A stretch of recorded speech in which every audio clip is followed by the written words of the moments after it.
জয় জগন্নাথ। দেখো সকালবেলায় আমরা জগন্নাথের দর্শন করতে চলে এলাম। এটা হচ্ছে আমাদের রথতলা। তো বেলগড়িয়া রথতলার মুখে তো রথ সাজানো হচ্ছে এখন সব। তো বিকেলে বেরাবে রথ। তো দেখো কি সুন্দর লাগছে। ফার্স্ট হচ্ছে জগন্নাথের রথ সাজানো হচ্ছে, সেকেন্ড এটা তোমার সুভদ্রার রথ সাজানো হচ্ছে, আর এটা বলরাম।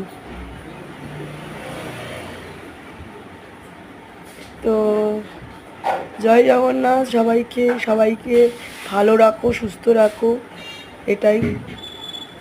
চলো টাটা।